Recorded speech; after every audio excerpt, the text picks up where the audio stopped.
And digs a hole so deep that he just has no choice but to keep digging, and maybe eventually he'll get to China because climbing out of that hole is impossible. The only choice is to go to China. Yes. Welcome back to the State of the Ark podcast. My name is Mike. My name's Kason. We're joined once again by Sam. How's it going? Going all right. And we're here to hopefully finish up our discussion on Spec Ops: The Line. We'll see how far we can get, but we decided to pick up again at the scene where Agent Gould is being he's been captured, and they're threatening to kill him, and they're trying to get information from him about well, let's see, I'm trying to remember now. Do they ask him? That doesn't make sense. They would ask him about Conrad because he's CIA. What were they asking him about? What were they trying to get him to? I mean, I actually think don't they were remember. just trying to get more information about the whole scene because they're still kind of in the dark at this point. Right. I think they're just trying to get someone who knows what's going on to tell them what's been going on. To explain it. Yeah. Our team wants to talk to Gould because Gould can help explain what is happening here. Why is the 33rd fighting us? Why are you fighting them? What is happening? The CIA, well, the insurgents were trying to kill us, and that one CIA agent at the beginning was hostile towards us, but it's like it seems to be our best bet that we ally with them at this point. It does, because we are already doing it's so funny because I had these thoughts too. I'm like, maybe the CIA is doing good stuff because the CIA is doing what we're already doing. So if we just like ally with them, then it's like, oh, we're just accomplishing the CIA's mission, and it's still American government. So it's like that's good, right? And the CIA just happens to be doing what we were doing anyways. Now it gives us justification that it was good that we were killing all these 33rd people because we're on the CIA's side, and it's like. Yeah. It's a way to help you kind of justify, and it's obvious that they would pick and it's like, oh, CIA, hey, let's join with them, right? Let's join with those guys. They'll know what's going on. Yeah, and they're great. In hindsight, I guess maybe the CIA is doing good stuff was maybe the point where that line of thought should have stopped.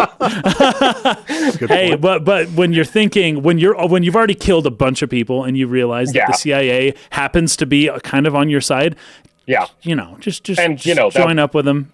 Yeah, if you're in the military in a situation like that, I feel like it's a logical enough decision. Yeah, yes, because there's the James Bond movies. There's always that CIA guy. I can't remember his name though. Yeah, what's his name? But he's and it's always like, oh, he's a friend. You guys can team up. You're doing kind of the same-ish stuff. The guy who plays Gordon in the new Batman movie. What's his name? I can't remember. Is it Felix or I can't? Felix. Remember that's who it is. Felix. That's okay. Yeah, in the Bond films. But, yeah. Anyway, this is another one of these choices you get where Lugo wants to take out the guys who are threatening Gould and save him so that we can find out what's going on here. Yes. And the way that they tried to catch Gould, I think, they had a CIA agent and they were broadcasting. He was like dead. Oh, yeah, he was hanging upside down, and they were like baiting CIA guys to come in and rescue. Yes, right. And it was a dude who had long since died. That's right. He'd been dead for a long time. Yeah, that was very creepy. That thing in his mouth. Yeah. Oh my gosh. Yeah. The horror vibes start really coming out at this point because you could really make an argument that this is a horror game more than a military game, but we'll get to that, I'm sure. This is the point where it starts feeling like it. Yeah, and so Adams wants to, because some civilians, they were threatening civilians first to try to get Gould to talk.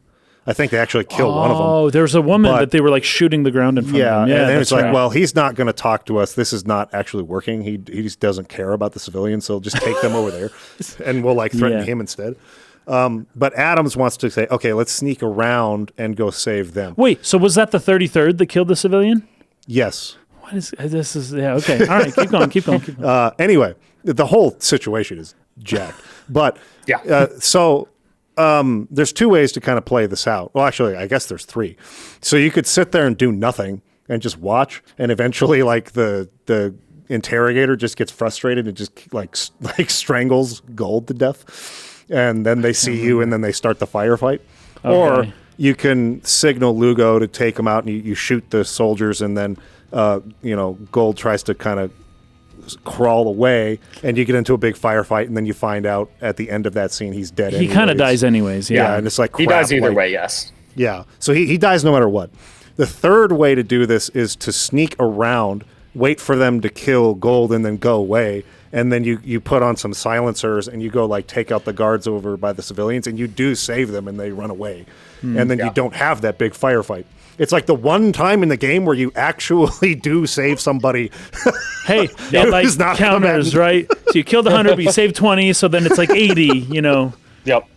We really do have this recurring theme, and it's why I thought that the stuff you were saying about choices last time was interesting, because like if the goal was to have choices that dynamically change how things turn out, then no, not really. Yeah, it doesn't really do it depends pretty on much. But pretty much all of the choices in this game are presented in such a way that there are usually like diegetic choices that you're not aware of, right? Like you have in this case the button prompt of like Adams or Lugo or whatever, but there are also things you can do that change how things go in little ways, you know, like who you shoot first, where, when, stuff like that. And this isn't the best example of it. That's when we get to the 2 people strung up thing in a bit, but like you have these scenarios where you're not necessarily aware that you're being given a choice, but also the choice only affects so much, which is important. We'll get to the white phosphorus thing eventually, but like there are points in this where if you could choose not to do it, it would completely undermine the point. Like that you have to be pushing forward regardless of the negative consequences for what this game is trying to say to actually get across. Right.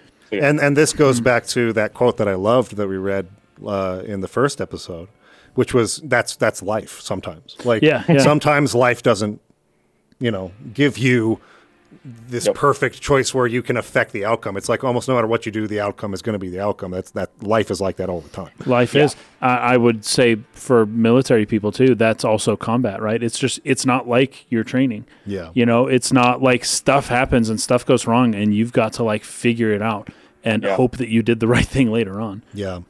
But you do now the target CIA agent you're after is Riggs. He's the other guy who was working with Gould, and whatever their plan was, you still don't understand. So that's kind of like the next guy. Yeah, but we get like a map from Gould or something like that. Yeah. There's something. Like go through a gate. A map nearby, and it's like, oh, what's the point of that? He's like, oh, Gould felt it was worth dying for. That's we're on Gould's team what or whatever, right? Another one of those like incremental, like, you know, as far as we know, the main goal is still just like, I don't know, to get to Conrad or something. But like, here's some maps. Walker, we're doing something different, I guess. Yes, let's follow it. And these assumptions, right? We come across these different things happening, and we just act based on an assumption of what's happening without actually knowing any details. This is huge to me. It's huge, and it's one of my favorite parts about the game. It sets it up to where every choice that Walker makes is based on an assumption, like a total, like he's just supposing and is convinced that he's right about it, and is almost in every case totally wrong about it. And digs a hole so deep that he just has no choice but to keep digging, and maybe eventually he'll get to China because climbing out of that hole is impossible. The only choice is to go to China. Yeah. It's another parallel to BioShock too, right? Like you have, because that was the whole, like the most powerful conceit of that game, that like you're going through, you're following instructions because that's what you're supposed to do. You don't notice all the would you kindlys. You don't notice, until eventually it's like, hey, you should have thought a little harder about that. Yes. Not that the game would let you do anything. Yeah, but, that's true. It assumes that you're not paying enough attention to notice it, and then it calls you out on that. See, you just assume, I'm playing a game and a person's telling me what to do. I just do that. It's the thing I'm supposed to do, right? Yes. Yeah. That is Walker's, by the way, logic as much as it is ours playing it. Like just sure. I'm going forward. That's what I'm supposed to do. It'll turn out. Yes. And so like we can kind of point these out. It's like his assumption was that, well, American soldiers are being butchered. We have to save them. So this is the correct choice because these American soldiers are here, trapped or whatever it is, and we got to rescue them. No, they're here by choice. They're the ones creating the chaos to begin with. So you made that choice without having any proper context for what's actually going on. And I love this because, at least in my observation of the state of our public discourse and the ways in which we try to communicate what we think is right and wrong, I feel like I see that constantly, where people are assuming that they know what's going on really. Right. For sure. And that these people they're talking to don't. Yes. And what Yes. for somebody who like me who really, really tries hard not to make judgments or decisions until I know everything, which is in and of itself kind of a bad thing. Because you'd never know everything, You're first just of all. you just kind of get stuck. Yeah. Not making any and choices. Inaction is a choice as well. Sure, it is. So I'm not trying to say like that's a good thing either. Right. You're not putting yourself on high ground. No. Yeah. But what I'm saying is that because this is the way I tend to think, it seems like I see so easily the fallacies and the justifications people make in coming to the conclusions that they do. And it's so easy. Well, what about this? You're not considering this or this. And nobody was there to do that for Walker. I mean, Lugo and Adams did somewhat. They tried, but they're subservient. Yes. Walker was the leader, and you follow the leader. He's their commander. He's so they have to do what he says. Yep. They got to follow his orders. But Walker doesn't even for a second at any point go, what if the way I'm viewing this is not actually what's happening? Right. And he just makes decisions based on assumptions the whole time. So it starts there, and then even like with the white phosphorus is like the biggest one. Yes. Like, but they see those 33rd soldiers, when you first come into conflict with them, that some civilians are running away from them. And so the assumption is, they're chasing and killing them. Yep. I have to stop that. Yes. When in actuality, they were trying to help them, right? Yep. This is the whole problem with coming into a situation and thinking that you can fix it in and 5 seconds of looking, being and like, if I was I know. in charge, I would do this and this and this, and it would solve the problems. Yeah. And almost none of us who are watching these things online or seeing reports about world events actually know what is happening at all. Right. Well, but here's the trouble, though. You live in a democracy. Yeah. Yes. Voting day is a day, and you don't know what's happening, and no one's telling you. Everyone's telling you what's not happening. You what no one's telling want you to know to sway your vote. But everyone could not vote, right? That's not likely. One person's going to vote. And that's what I try to say. That's not the answer either. So when I say you have to vote, I don't mean like legally. I just mean we have a system where we elect the people, but we are uninformed, completely uninformed. That's a problem, right? We don't know. We have to make this huge decision with like almost zero, sometimes negative information. I want to clarify, this is a generalization I'm making. In a general sense, I believe that this is true. Now, there are going to be instances where on certain, topics or whatever, you are more informed or something like that. But the point is, you can't be informed on everything. No, not even and close, even on the things you're really informed on. This is like where a lot of conspiracy theories, why I think they're so challenging is because for me, who knows nothing about, I'm a total layman when it comes to this topic. Somebody who seems to have done a lot of research and knows a lot more than me is telling me, see, look at my interpretation of this thing. This is the only way that this must mean this, because look at exhibit A, B, C, and D of evidence. And I go, well, sometimes they're right. I guess sometimes so. Not. But then you hear one piece of context from somewhere else that comes in and goes, that's normal because this, and this. Right. And it just changes your whole view on that. Right. That happens to me all the time with my mom. So often she'll just tell me, because she's pretty like far into like right-wing misinformation circles. She doesn't know it, but she is. Yeah. And so often she'll tell me like, this happened. And then I'll look it up, like not even that hard. Just like look it up and be like, no, like this happened. And then something that almost kind of sounds like what you said happened for this totally reasonable reason, but no, Yeah, and I feel like that's what happens a lot is we are informed by people who, this is totally off topic. I should probably stop going quite down this rabbit hole. But I can bring it back to Spec Ops when you're ready. The gist of what I'm getting at is that it's very easy, and I think we've talked about this in the past.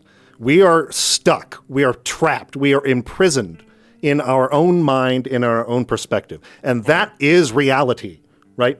The way that we see it and understand it, the limits to which we understand something is the reality. So it is so easy to come upon a topic or a situation or an event, observe it momentarily, and think, I understand what's going on here. Yeah. Start making judgments. Thing. Yeah. Okay, here's what should happen. Now I'm going to Monday night quarterback this and like tell everybody what they should have done. Yeah. And you got to really be careful about that. And I think that this is what this game is really pointing to. Like it very much is. Yeah, you could have the best of intentions in doing what you're doing and just be totally reading the situation wrong because you were too hasty. And the whole point of their mission was to gather intelligence, not to act. Yeah. That's a good point. That's a good point. They were there. Recon. They were there to help the people over here who don't know what's happening make a better decision about how to handle it. And instead of taking what they knew back, they just try to act. They're just like, oh, I see one person, therefore, yeah. The conspiracy, as you brought up conspiracy theories before, and that's a good parallel, because like those happen because people have a conviction, like some belief that they will not allow to be shaken. Yes. And then when reality doesn't line up with it, they figure out, oh, well, it could still be true as long as this and this and this and this. And that's, I mean, like flat earth, all of that, like it's, or like the election denial for the 2020 election. It's all moon landing fake is fake or whatever it is. Yeah. They're assuming, well, this cannot be true. And so I'm going to come up with whatever ways I need to make it still be capable of making sense. And that's very much what's happening in here with Walker, with all of this. Just, he has these assumptions, he's acting on them, and in the areas where he doesn't know it, he's filling in the blanks based on those assumptions instead of challenging the assumptions themselves. Well, and here's the biggest assumption he's making. I am a good guy. Yes. Right. Yeah. That's the assumption he's making. I'm doing the right thing. John Conrad or Joseph Conrad? What's his name? Just Conrad. Joseph Conrad's the author. Yeah. John Conrad's the character. Yeah, with a K. He is a good man. Yes, he's a good man. Yeah. All of these other things. Well, I think his biggest one is that I am good. I think that's his biggest one. And therefore, if I stop now, I'm bad because I did bad things. But if I keep going, there's this 1% chance that I might be right. Yeah. And that's worth it to not feel bad and not sleep when I go home. It's worth it for me to take that 1% chance, even though I've got to do all sorts of mental gymnastics to make that possibility happen. That's my only hope. Yeah. Because I'm good. And there's no way that I'm going to go home not being good. I'm going to... And anyways, the assumption that you are good, this is part of what Joseph Conrad is challenging in The Heart of Darkness, which is that everybody has this darkness in them, but doesn't want to admit it. And this is Walker, classic Walker, being like, I don't have a shadow. Right? This is Walker being like, there's no Heart of Darkness here. I am good. And so we have to act as though... Yeah. No, sorry. Go ahead. Just that it's worth noting, too, that in addition to being his biggest assumption, to that assumption being his biggest downfall, it's also the main connecting point between him and the player, between like the text of the game, so to speak, and its meta commentary, is that like that is the same assumption we are making. We are coming into this assuming that we're the good guys, we're going to do what the game tells us, and it's going to be heroic.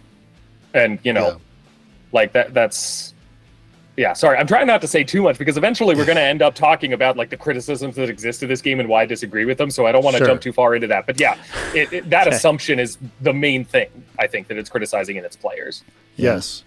There was something else I was going to say just there, and I just lost it because I got distracted by the chat here real quick. But chat. Okay, it was about. We're talking about assumptions. We're talking about. Then we're at the point we're at right now in the game, which is the assumption that the CIA are here for a purpose that is to help or something like that. Right? They're not Gulf of Tonkining this. I'm going to go with Riggs' plan, which is really, really nefarious. I mean, like as nefarious as it gets. Yeah. And so, like, there's that assumption. It's just assumption after assumption after assumption, and just taking no time to stop, even after all of these assumptions have been wrong. and to go, wait a second, every time I have assumed I've been wrong. Maybe this time I should stop and just observe for a minute or just slow down. I'm not even going to go as far as to be like, do the right thing and turn around and go back. Let's just stop until you actually understand what's happening before you make another choice, right? But this is what I was going to say. It's almost the human being's greatest strength and greatest weakness that it is such a strong pattern-seeking animal. It's definitely our biggest strength. It's what makes us as advanced as we are. Yeah. And at the same time, what holds us back so much all the time is that we can argue, and if you're just good enough, right, of a debater, right, and just you have a skill at pattern seeking, you can make sense of anything you want in your own mind and find the evidence for it. Yeah. And so if you are already convicted, as Sam was saying, if you're already convinced this is reality, you're going to find a way to make that be true. For sure. The brain is desperate to find something that will make that be true. Yes. Yeah, really. There's a way that Ian Danskin put it in one of his alt-right playbook videos. I'm forgetting which one. But he said a conspiracy theory is kind of like a table where, like, you know, you have the truth of it, and then it's held up by these legs of evidence. But if you start taking those legs away, it's not really a table anymore. It's not going to stand up, but you can still look at it and say, no, it has legs. That's a table. Tables have legs. That's how it works.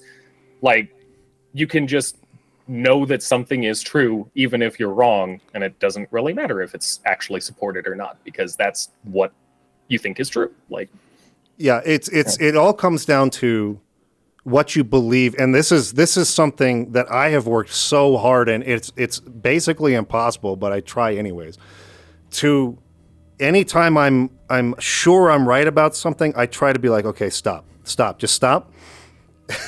Assume you're wrong about it first, and then think about it in this different way, and really, really pretend really hard, as hard as you can pretend that you're wrong, and try to approach this from a different perspective, because it's dangerous, but it's also just as natural as breathing to assume that you're right. Right. And the truth is that you are wrong way, way, way more often than you think you are.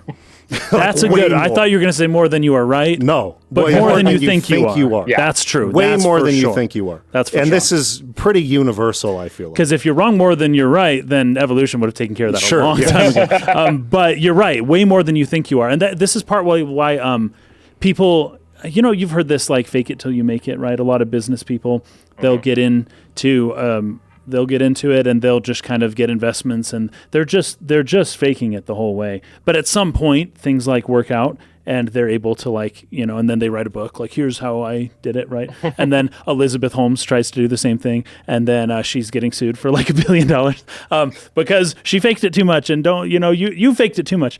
So I'm not justifying what she did, by the way. She's doesn't seem great, but. It's funny that the idea of fake it till you make it is based on the idea that if other people see that you are sure of yourself, they will trust you and they will follow you. Yes. And especially, like I mentioned, we live in a democracy, right? And it's like you've got to vote for somebody. And there's one guy who's like, well, I think this is probably the right thing to do. And then another guy who's like, I know exactly what to do, and it's this. Who's going to get the vote? Yeah. It's the big brute who's like, I know what to do, because the other guy's waffling. He's unsure of himself, you know? And people want to follow a leader who's sure of themselves, right? And then, you know, this goes through, like, sexual selection and all of that stuff. Like, somebody who's sure of themselves has an evolutionary advantage. Yeah. Now, there's, of course, disadvantages too, and evolution just takes care of that. The people who are wrong, they're wrong, and they died, and they didn't reproduce. But then all of a sudden now we're humans who just have this idealization of the person who is sure of themselves, and that you can't make all that much money unless you become that person, right? And so you gotta fake it or something. I was just thinking about this today because you know, while I'm working, sometimes I'll be listening to like sports talk shows and things like that. Yeah. And dude, those analysts are so sure of themselves. The analysts have gotten to this point of granular, just so granular about the just layers and layers and layers of analyses of all kinds of different things. And it's like people actually use this in sports betting, right? It's like used as a way to like hedge your bets or like make the best decisions in sports betting. But these people are wrong like literally all the time. It's crazy. It's crazy how unpredictable sports actually are. It's I mean, you can make a wider general prediction. Okay, the Kansas City Chiefs games are probably going to make the playoffs. Right. Now, that being said, something freaking crazy could happen, like Aaron Rodgers' Achilles tear. Yeah, after 4 snaps. Where it's like the Jets were like a for sure playoff contender team this year, and now they're not. Right. Like, that's one part of it. But generally, you can say, okay, this roster's just better, and so they'll be better. But on any given game, any given week, you cannot really predict that team's going to beat that team because there's just too much to account for that even all these layers of analytics cannot actually grasp. Right. Where you cannot be predictive in really any consistent way on what will happen this week. But they love to do it. They love to predict a score. They love to predict how many yards this player is going to get. They love to predict like all kinds of stuff. And they're sure that they're right. And they argue about, remember when I was right? I'm right all the time. They try to build their like whole their whole reputation on the fact that they know what they're talking about. They're right. You're so right. But they're wrong more than they're right. For sure. For and those they just things, forget all that. I know. They just talk about, I was right about Johnny Manziel or whatever, and he was going to be a bust. And this, so like. And everyone else forgets what they were wrong about too, because it's next time, I hope he picks my team this time. And and so anyways, this I feel like plays a big part in what I took away from the game is like there's just so many situations in life where you're convinced you're right about something. You're convinced it's the right thing. You're convinced that this is the only choice. It's just so clear to you. And then it just, the whole thing flips and you're like, how could I have done that? How could I have been so stupid? Yes, and it really all boils down to anytime you feel totally assured you're right, that's when you should really start questioning yourself. Okay, let's take a step back and let's pretend that all of this evidence I have, there's holes in that. Let me look for them. You know, I think that's a very important thing to do. I feel like science, self-inflection or reflection. On a grander scale, I feel like science is more or less like that process. That is the hey, process we discovered a new theory, and then everyone's like, "This is the thing. This is the thing." And then a few decades later, it's like, "Well, actually, there's a little nuance to the theory, and maybe we didn't know as much as we thought." Like, you always have to be open to re-questioning the things that we know of that we're scientists 100%, believe this. It's like, well, okay. That's with at some point, if that becomes rigidified or rigidized, how would you say that? If that becomes like too rigid and immobile, then all of a sudden, because the likelihood they've got it 100% right is probably zero. Because everything we do is an approximation towards a step of like we get closer and closer, but we never actually get there. I feel like it's kind of based on that same kind of idea, which is like don't be 100% too sure of yourself. Now, there's a problem there though, but I'll explain. But like that's also kind of going along with what I'm saying too. It's like we're so certain that we understand how things work, and then you start getting into like quantum physics or something, and it's like, well, if what I'm observing is true, then that makes our whole understanding of physics.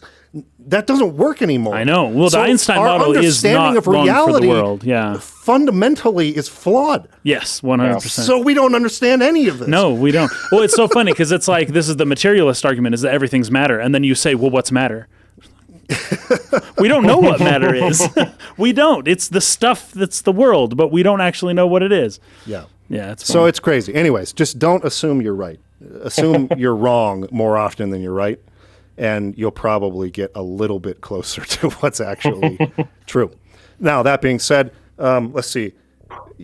Should we just get up to rigs, or do we have some stuff in between that? I've got a couple. I've just got a couple.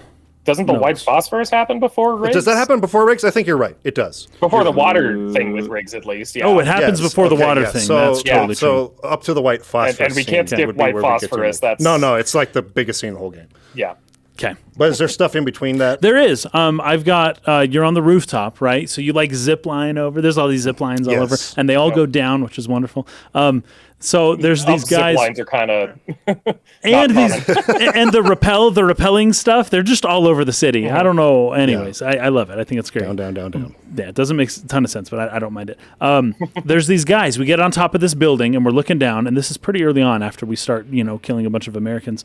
And there's these two guys talking about good old times back home. Oh, I remember this. And guys reminiscing about the beauty of the world, even in the middle of a desert, and the peace that can be found in life wherever you are. And there's this guy who's like going to share his last stick of gum with him.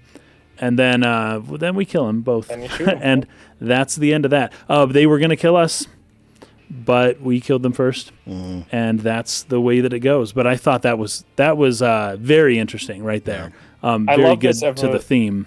I love this evolution of because I am old enough to remember, I guess we all are, when games were developing to the point where, having enemies like talk or whatever. Well, I guess less about that, more about just like evolving AI, to the point where story mattered a little bit more. And so I remember, I don't even remember which game it was, a stealth game, like a Splinter Cell game maybe, but there was a review of it that I read in Game Informer or something that mentioned a point where you can kill someone or non-kill them, non-lethally take them out. Yeah. And then there's Choke them. you can look at their emails, and one of them is an email to their wife or something, and it was all it really just feels like these people are real and makes you think about killing them. But most games back then didn't really follow up on that, right? It just kind of made it seem like these people were real people to some degree, but then never actually made you question, should I have done the whole murder thing then?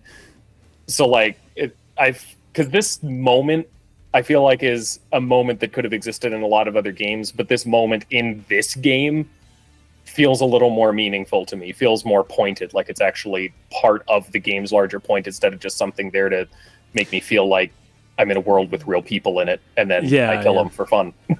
Yeah, right. Yeah.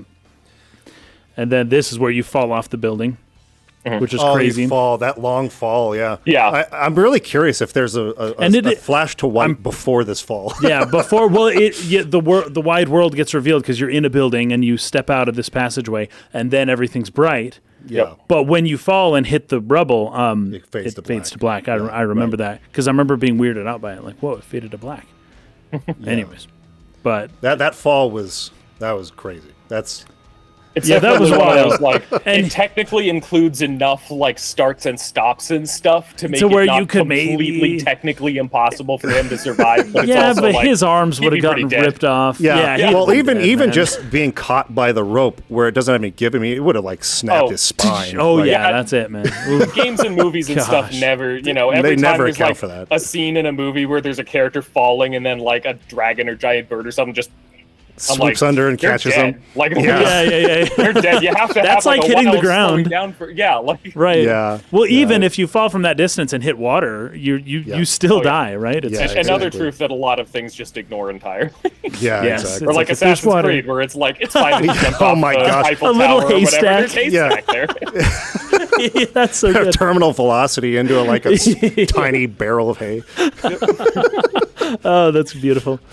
And then, of course, we see tons of dead bodies hanging from street lights and stuff like that. That descent really is, I feel the first descent into a genuinely kind of hellish landscape. Yeah, totally. And then Not you come necessarily across the first into an unsettling one, but it sucks down there. It's creepy. It does. And weird. And there's these pits within the buildings just full of dead bodies that are so there's so many of them. There's just so many dead bodies. Yeah. And of course we just assume that they were executed by the 33rd because they must have been fighting each other, which may or may not be true, but the point is it's essentially an assumption. Yeah. It's total conjecture. Conjecture. And then which side won? I don't know. So I think that it's one of those things worth calling attention to, that this game in some ways doesn't necessarily want you to suspend your disbelief, right? It's trying to get you to think through that disbelief in a lot of ways. So the fact that fall doesn't make a lot of sense, the kind of hellish descent of it all, it really kind of feels intentional as a way of kind of saying hey, this isn't necessarily what you think it is. Think about it more than you normally would, Yeah. a bit fourth wall breaking in some ways. Yeah. Yep. Can we get up to white phosphorus? Is that good, or do you got more? I think so. I just got one or two things here. First, we got an intel because you can grab these little items and you can read these little brief stories or audio kind of files, tapes or something like that. And this one's about a guy with the 33rd who he's glad that he's a traitor because they're helping people. So I didn't get this one. They turned from their job to help the people that we're killing, essentially. But he's like, yeah, I know we're not doing what we're supposed to be doing, but this is great. My kids back home go to sleep in a warm bed every night, but the kids here are in a lot of trouble. So I'm glad that we're actually helping people now. Yeah, I think it's a little bit after the white phosphorus that we finally learn of the distinction between the damned 33rd and the exiles, and because at this point we don't entirely understand that. We're just getting things like that to imply that maybe there was some kind of falling out within the 33rd. But yeah, interesting too that they're called the damned 33rd. And they're down in the pit of Dubai, this place you've descended into. Good point. Right? That's very good. They are kind of, in a literal sense, damned. They're stuck there. They can't leave. They can't progress. They can't get out. That's very interesting. Right. That's very good, actually. So then Adams and Lugo have a fight, essentially. Because they don't see eye to eye. And this is right before. After the Gould scene. This is right before the white phosphorus thing. But they have this huge fight where essentially they reconcile, but it's not like they actually fix their problems. No. It's like these are deep-seated problems that are going to continue because they are having trouble dealing with the fact that, they're following our orders and we're going out and doing... And it's so interesting because we are doing what we think is the right thing, so Walker is not following direct orders to him. But then the guys with Walker are doing what they think is not the right thing, but they continue following our orders. Is this the point where they start pointing out that this is Walker's fault? They start to sort of blame him for the situation. I can't remember if it's this exact one, but it's I feel something like that doesn't happen here. till after white phosphorus, but I wouldn't be surprised if that sort of You're right, because he says, no, that's not on my conscience, that's on your conscience. You're the one who killed those 50 people or whatever it was. Right. Yeah, that happens just after this, but there is a fight right before this as well. Yeah. I do enjoy that scene largely because I've played enough military shooters or whatever to have seen a lot of scenes of the tough guy posturing fight, right? Two people are disagreeing and they're just going to be manly men and get mad at each other, But this one, it is almost that, except that they're not arguing over who's better or who's right or who fucked up or whatever. Sorry, did we swear on here? No, you're cool. You're totally cool. They're arguing. It's rooted in their trauma. They're talking about what they're not going to be able to unsee, what they're not going to be able to get over after this. Right. And that is as far as military shooters go, that's kind of off limits, right? You don't talk about weakness and trauma of these people. They're the cool big military guys who are going to save the day. So already here we're getting a bit of this indication that this is actually serious. It will affect them negatively, and it is already affecting them negatively. These are not invincible superhero shooter guys. They are normal people who are making a lot of bad decisions because they're not paying enough attention. Yeah, right. Good point. So we're up to white phosphorus now, right? Yep. Yes. Yeah. So essentially, the setup for this is you come across just a huge, I don't know what you'd call it, regiment of 33rd guys. A courtyard just full of them. Just tons. Yep. And right next to you happens to be this mortar with white phosphorus, which we've already had a setup for. So we already saw how this works. The 33rd had used white phosphorus at one point. Right. And we walked through the carnage and saw the suffering and stuff. Yeah. Saw how they were burning. You bring this up in your video. I thought this was actually just so hilarious, but in this sort of unsettling, ironic way. How the game is pointing out, and there's even a term that you used in the video that was in and of itself almost just an unsettling thing, but how white phosphorus was deemed too inhumane for use in war. And you just think about that statement. That sentence is a weird sentence. It's hard to even reconcile.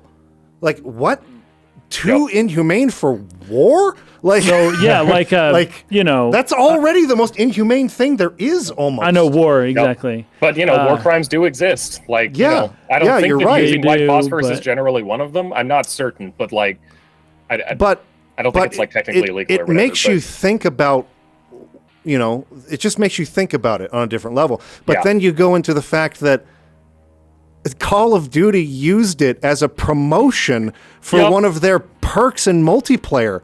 Yep. White phosphorus. Well, after this game too, like after the game came 2019, right? Yeah. Yeah, and I was just like, oh my gosh, that is crazy, and it's it was almost a predictively critical game of something that Call of Duty was already famous by this point and popular, and it had taken over the whole gaming landscape. Yeah. But like. That's what this game is. The criticism the criticism continued to work against it. It didn't alter itself based on the criticism at all. Yeah. It sort of leaned into it. The fact that Call of Duty waited 7 years and then just was like, hey, that game from 7 years ago about how our games are kind of messed up? They were right. It's almost like they're making fun right back at them. It's crazy. Yeah, that's how the context between white phosphorus in those two games is so utterly different. Well, it's something to look forward to. It's used as a piece of marketing. Yeah, if you do well enough, you get to use this on your end. You're rewarded by killing, being a good enough killer. You're rewarded to kill in the cruelest way we can think of. And in this, you see the way that people are burning as you're walking through when you first see it's used, and it's like horrific. It's horror-esque. Right? The setup's even better than even that, because that's a really good setup to the white phosphorus. It's amazing. But there's an intel that you can get before that as well of a guy who was being tortured, right? And he was talking about how he acted under torture. Oh, I got that one. Yeah. Yes. So, and he was saying, they did everything they want, and I wouldn't talk until they started burning me. Once I smelled the smell of my own burning flesh, I would have thrown my own mother under the bus to make it stop. Yes. Yeah. Then we see the white phosphorus being used. Then we have to use it, and having heard, because most people don't have experience with melting flesh and all that stuff. Most people don't know, so we're told that's horrific. I would kill my own mother to have it stop. And then the second one, once we literally get to see people's skin burning, then we decide to use it on other people. Yes. It's way, way, way more powerful. Yes. Yeah, because there's 2 points now, which we've been shown. This is definitely not something you should use against people. Yes. But we don't have a choice. They forced our hand. And what's interesting is... Was it Lugo or Adams? Lugo is the one who's against it. We always have a choice. Lugo says we always have a choice. Yeah. Adams is trying to say we don't. Right. We have to. There's no way we're getting through here otherwise.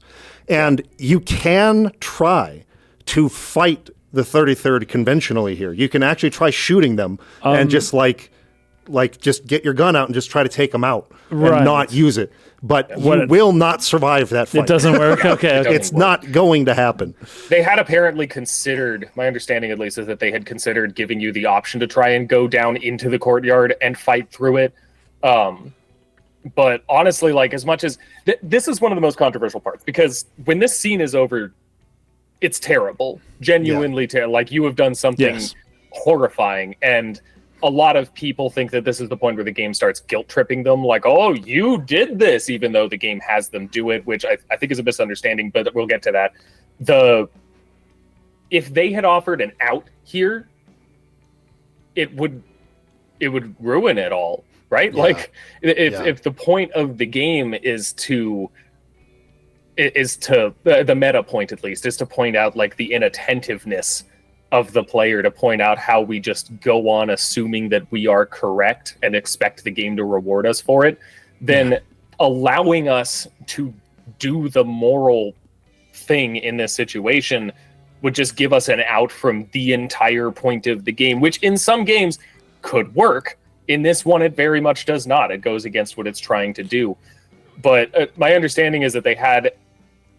that just means that either way, if they had let us go down and do the fight, it wouldn't have turned out very well, because either everyone would spawn infinitely and there's no actual way to do it, they just made it seem like it, which feels kind of like a cheap trick, or it is possible to do it, and we can just get through all of them, find the civilians at the end, and be like, all right, we're good, and then the whole point of the game breaks. Yes. This scene doesn't happen. It doesn't make its hard left turn into horror territory. Like, you don't see that big painting at the end.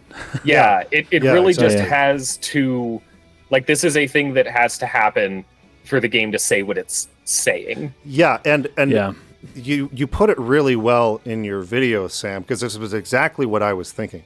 The game, and it's kind of goes into even the quote we read in the first episode. The game is not trying to make you feel bad. The developers are not trying to make you feel bad for what you did in this game by killing NPC characters. Mm-hmm. It is inviting you to think about the way we engage with violence so nonchalantly in a way that feels like a dopamine hit and a reward. Mm-hmm. It's asking you to think about that a little bit. It's not saying this shouldn't exist. We shouldn't make Call of Duty anymore. This is immoral and wrong. It's saying why. It's posing a question to you. Why do we use this as a reward? Why is this rewarding? It's a thought experiment, an invitation to a thought experiment. Yeah. And along those lines, if you are the type of player who came across this scenario and said, oh gosh, I can't use that. Let me find any other way. The developers probably aren't talking to you. Fair. Because you're already thinking about didn't know what white phosphorus even was. So, like, for sure. Yeah. The game at this point is not speaking to that player, that observant, deep thinking type of player. The game was made for those who are going into this to relax after a hard day of work and just have a little bit of fun playing this military shooter they picked up, who don't think about this stuff deeply. It's inviting them to think about it. So if you're already that kind of person, you go, well, you didn't really give me a choice, and I wouldn't have done that. Okay, the game wasn't made for the thinking person like you necessarily. Right. It's inviting other people to become thinking players. Yeah. That's good. I like that. Yeah. Yeah. The way I describe it in that video is that it's a game, in a sense, arguing for its own obsolescence. No, irrelevance. Whatever. It's a game that is attempting to say, like, that you need to be paying closer and you need to be more mindful about this. Yes. That if you're playing without thinking, then you're just letting this lead you, and there can be some issues with that. But you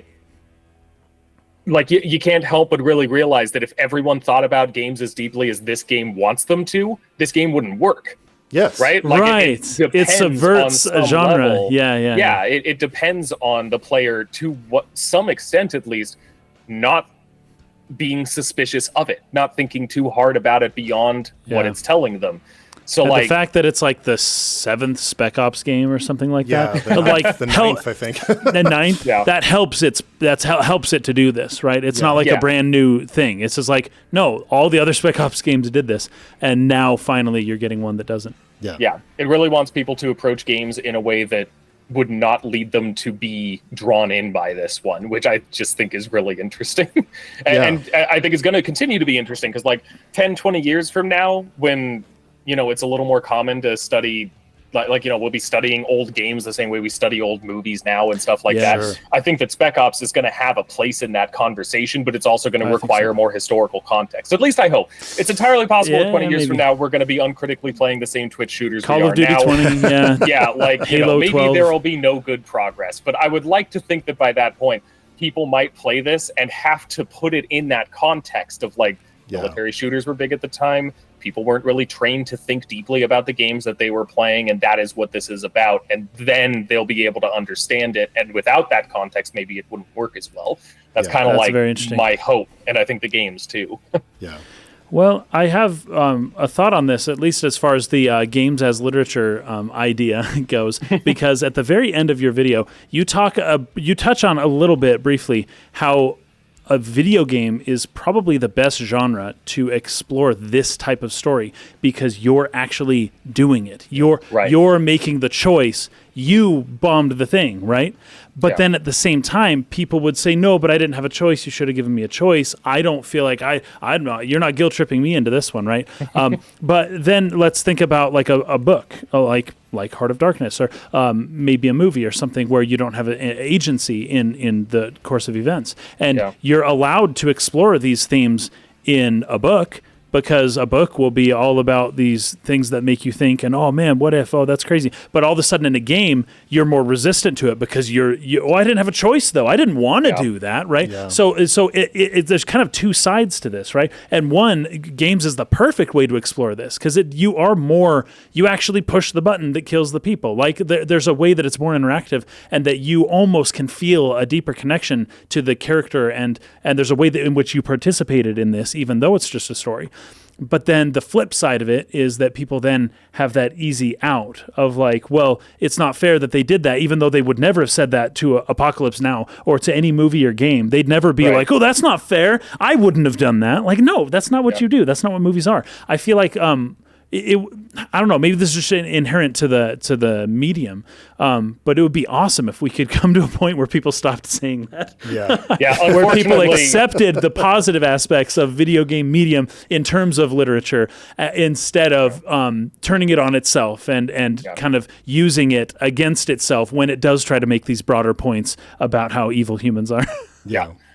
Unfortunately, I think we're still very much in that place. The Last of Us Part 2 was the latest big example. I have problems with The Last of Us Part 2. It's not a perfect game or anything, but like so many people were like, it's trying to make me feel bad about what I'm doing. Yes. And I'm like, you aren't making those decisions. You feel bad, just like Spec Ops. You feel bad because you just did a thing and the result of it was really bad. Sure, it'll make you feel bad because art makes you feel things.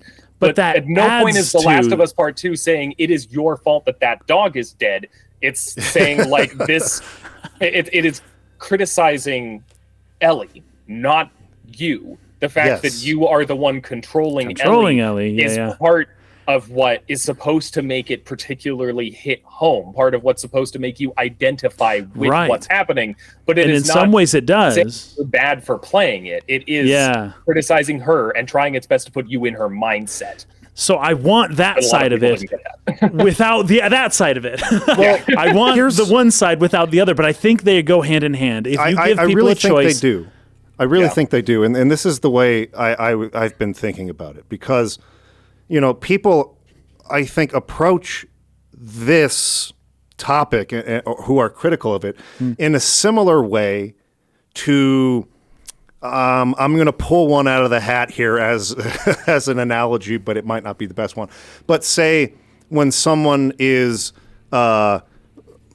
resistant to the term like white guilt or something like that. There is this resistance, like, no, like that's not right because, and so you're trying to make me feel bad. Right. Whereas I think, and of course there are going to be examples where there are people out there just trying to dehumanize, or what's the better term, to try to demonize their political opponents, to try to make them, to humiliate them publicly and use a term like that, for those ends. I condemn that wholesale. That's not what I'm talking about. I think the term is used in a lot of instances to invite, like we're saying, someone to think about this situation in a different way, to challenge what you think you are correct about, which is kind of the whole thread of what I've been getting at this episode. You are often convinced about certain things and worldviews that you have. And I'm talking about people on every spectrum of politics and religion and everything. You're not right about everything. You're just not.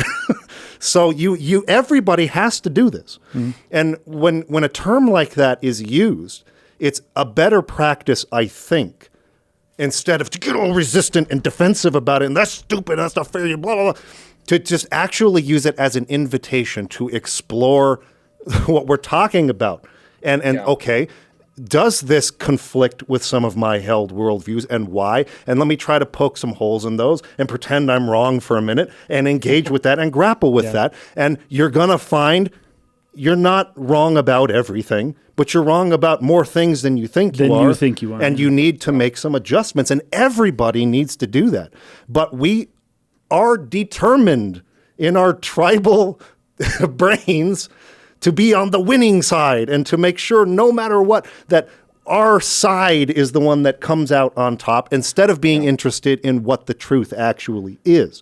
And what's happening in this scene is the game developer is not saying, oh, you were a bad person because you used white phosphorus on these innocent civilians.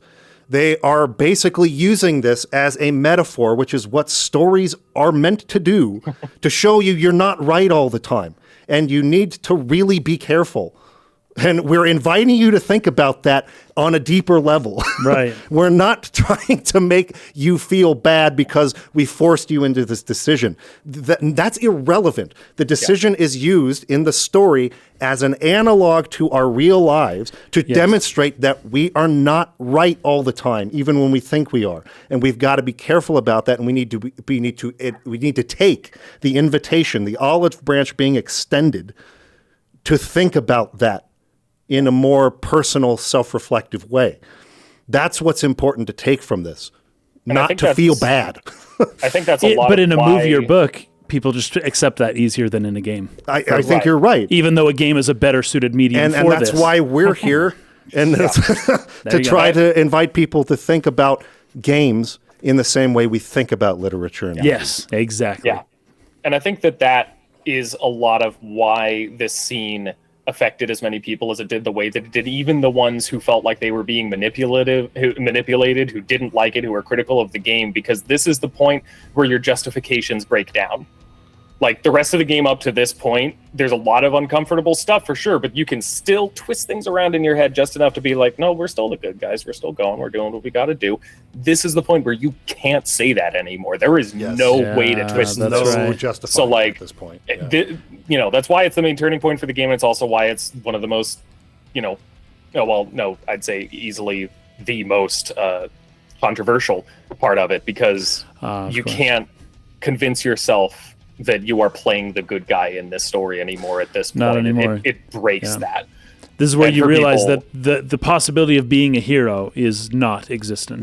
Yeah. And you are not going to be a hero. It's soon after this, I think, that there's an Adams that says, because Conrad tries to now shift the goalposts here.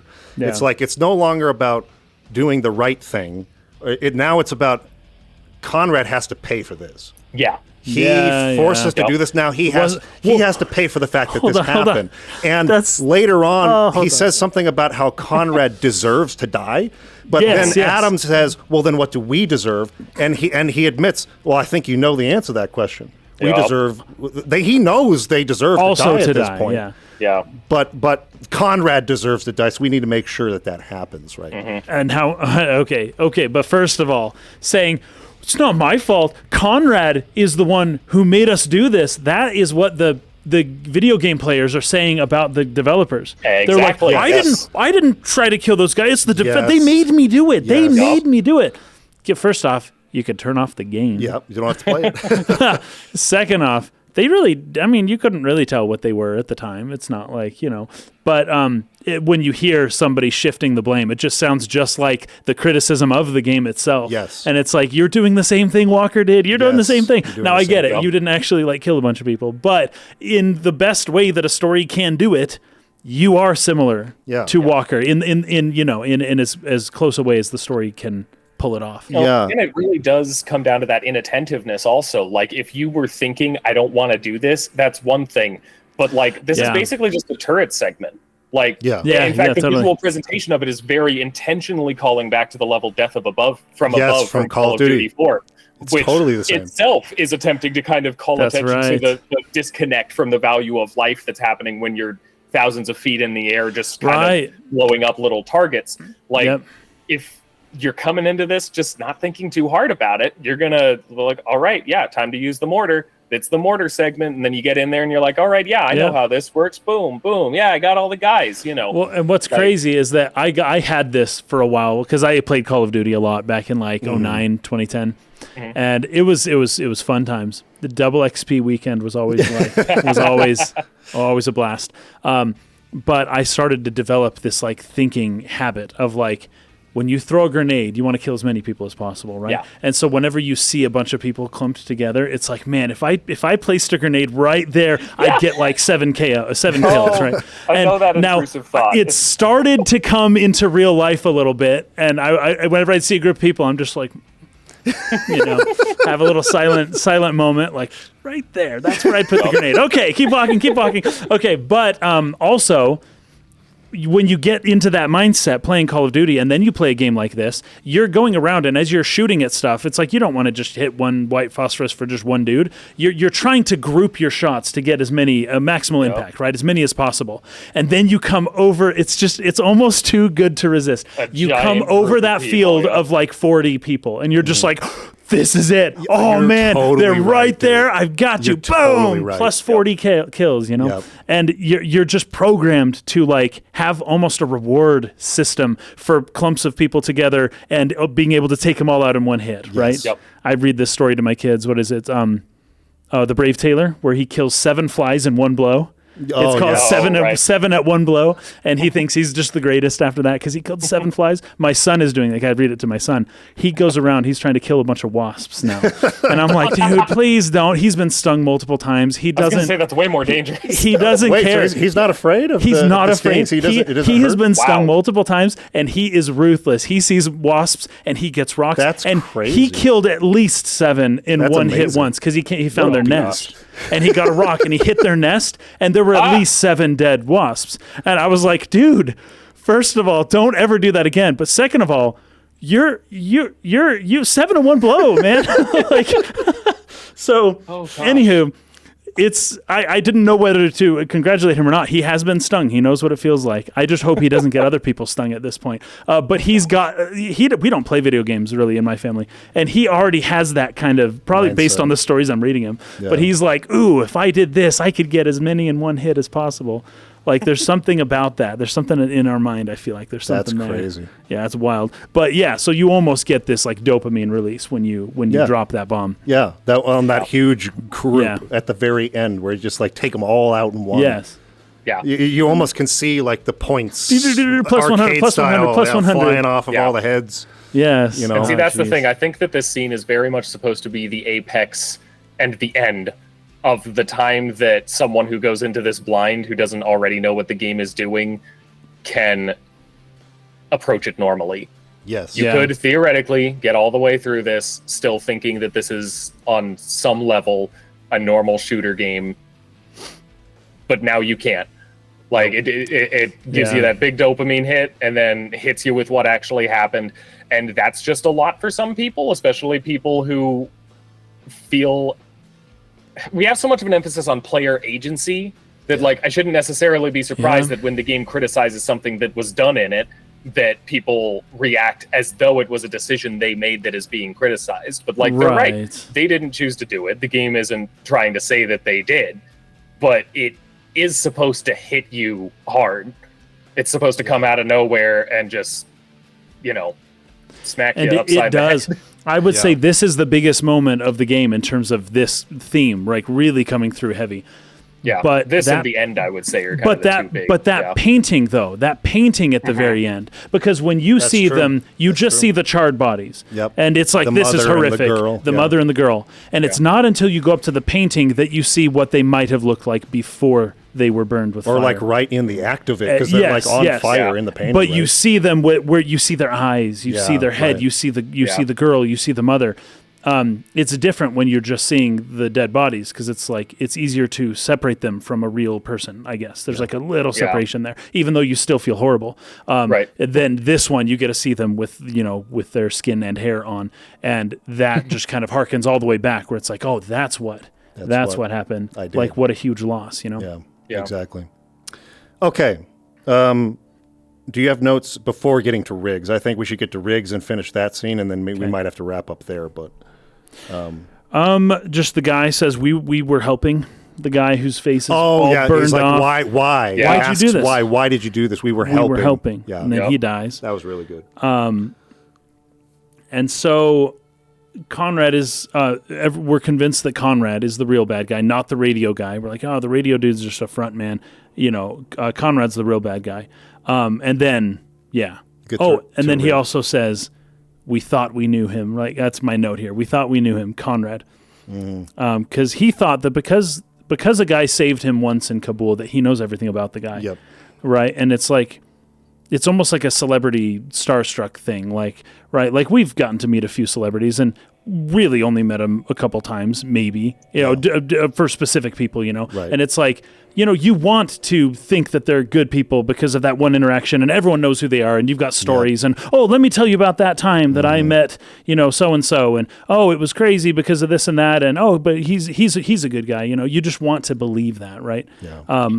And it's just amazing how far Walker's willing to go for that belief that Conrad's a good guy just based on his one interaction with him in Kabul, where Conrad basically just did what you do in war. Yeah. You try to save, the person who gets hit, you pull him back behind lines, and it's almost like a routine thing. Yeah. But it's like, no, he saved me though, so he's a really good guy. Yeah, right. Yeah. I just realized, this is a minor sidetrack. I'm sorry, it won't take long. I just realized, because I was the we were helping reminded me of something, and I looked up the date, and it turns out there was another game that turns around whether you thought you were the hero or not that came out before this. 2 years before this was Near. Yes. We did a whole podcast on both Near games actually. Perfect. But yes. Same idea though, where it made me think of like when when it gives you the subtitles on the second playthrough and you're seeing what they're saying, and it's like oh no. That was so hard. Yeah, totally true. Yeah. So let's get through the rig scenario here. Okay, so you get up to him. I think there's a big firefight you have right outside, like the building where he's kind of holed up. And then you get inside, and he tells you about his plan. Like, we're going to go to the former aquarium or whatever. Yeah. And they've got water stored there in these trucks, and we're going to steal those trucks, and that will basically, that's the beating heart, I think he calls it, of Dubai, right? The water. We're in the desert. Without water, there's no life. So and he's presenting it as like, this is that it's fueling the insurgency. This is the water that like they're using to wreak havoc or whatever, which again, the real world political commentary is coming on strong here, right? Like, hey, go take care of that because it's where the bad things are happening. And it's just, you're mostly just hurting normal people trying to live their lives. Yeah, for sure. Right. Yes, totally. So the idea is, okay, the way that we hit the 33rd really is to steal this water. Then we're in control of the water, and then we control the city. So they decide to go along with it. Like, I think there's briefly some discussion about whether or not they should trust this guy. Yeah. And I think very brief. I think what's the main character's name again? Walker. Thank you. Walker's just kind of, again, just like, hey, these are the guys not shooting at us right now, so that's what we're gonna do. Just again, this acting on absolutely no level of analysis or thinking at all. Was Biggs CIA? Was he CIA? Riggs, yes. Riggs, that's what I mean. Riggs. Biggs, he was like he's like the, I don't know what you'd call it. Gould and Riggs were like the two agents that were assigned to take. Because Riggs is like, this whole thing is how we find out why the CIA was actually there. So every time we meet a CIA guy, we're like, hey, we're on your side. And then it turns out you want to starve or dehydrate the whole city. Yeah, we're with you, man. Notice that it's also deconstructing the like American exceptionalism and patriotism that you find in like Call of Duty games and stuff. You know, like, right, yeah. So anyway, you go through this plan. You sneak into this place. We'll have firefights in the place. Get the trucks. You're like running away with the trucks, but his intention was never to escape with the trucks and like hold them somewhere else and then use it as some kind of bargaining chip to now, start talking with the other side. Right. The entire point was to destroy them. Yeah, so that everyone will die. So that everyone in the city will die of thirst. Yeah. And so like they crash and you get up and you have a gun with one bullet in it. And it's giving you a choice after he explains his horrible, cruel, awful plans with this. And the whole point is just to erase the fact that the U.S. military exasperated and made the situation worse. Yeah. And their involvement, it needs to be erased. And all these people are going to suffer and die in one of the most horrendous ways you could think of. And that's what I helped you do just now, because I made an assumption about you. And so you can now choose, because he's trapped underneath the truck, which is burning, and the fire is like getting closer. Please, just end my life and don't let me burn to death. Yes. So you can choose to walk away or watch him burn, I guess, or to shoot him in the head. Or it can go like it did with me, where you got the reticle point on his head, and then he jerks his head randomly in his NPC movement animation, and I missed with the one bullet I had. Oh my God. I have to watch him burn to death. Wow, that's crazy, dude. This is another one of those choices that, like, it doesn't change anything, but it says something about you. In your case, I guess that you have bad aim, but like, in other, what else? Are you willing to mercy kill this guy because burning to death is horrific, and like you wouldn't wish that on anyone, and this goes all the way back he deserves that? Or like, do you want to be extra vindictive and like shoot the bullet next to his head, but still let him burn? Dude. Yeah. But like this goes all the way back to what you were saying. Not on accident, yeah, on purpose. But like, you read about the burning of the flesh would make me want to kill my own mother. Right. And then you see the white phosphorus. And you use the white phosphorus. And then this guy, you could choose to let him burn. That's crazy. That's like a fourth instance in which like this is the worst death. Yeah, it's also worth noting that at this point, Walker is getting crueler, too. Yes, his dialogue is getting more aggressive. The execution moves are going from, a simple, like, oh, I'm going to step on his neck, to, like, screaming and yelling and beating people in the face to death and stuff. Like, he's getting increasingly unstable and violent by this point. So you could say that letting Riggs burn and just watching him is pretty in character. I know. It would be. It totally would be. And this is actually something I noticed about myself, and I think this is probably where we'll have to wrap up for today. We'll get into the ending next time. But I started to notice this about just the way I was approaching, it was almost sunk cost fallacy, but it almost crept up unintentionally in me. Yeah. So like the white phosphorus scene happened, and it was just like, well, no going back now. There's not only not going back, it's also like it can't get worse. Like no matter what other atrocity I commit after this, I've already reached a saturation level of like damnation to where like there's nothing you can add to make what I've done here any worse. So like even if I do open fire in this group of civilians that lynched my friend, like whatever. I freaking watched this guy burn to death. I burned all these people with white phosphorus, murdered all these people. There was almost an apathy that began to take over in my mind that I didn't realize was happening, to where it was almost a desensitization. Is that the word? That's it. That's it. Where it was just like, I literally can't become a worse human being at this point. Even I can't think of one thing I could do that would make me be worse than I am. It would just be additional evidence that I'm the worst person ever. But like, right, you're already spending 12 lifetimes in prison, right? Like it just doesn't matter. In the worst circle of hell. Like there's no escaping that at this point. You know what's funny though? That's why the CIA is so appealing though, because it's like, look, the CIA. Who knows? My best bet at this point is that the CIA is right, and if we just wipe this whole thing off, it'll actually be better for the whole world, right? Because that's my only choice, right? I'm already so screwed. My only hope for redemption is that the CIA is right, and that then I'm good, right? Because there's a way you can think about it where it's like, okay, I can, because I do thought experiments often, and it's okay. What if the CIA is right? Right? Like, is there a way that destroying this whole city and pretending America was never involved at all is actually a net benefit for the whole world? Because people still trust America. America can still do good somewhere else. And America is able to, now this way that we don't enter some other war because people are like, oh no, you killed these people and now we're in another war. That there's a possible way that the CIA is like, hey, burying this is actually better for the most people in the world, like a whole level up. right?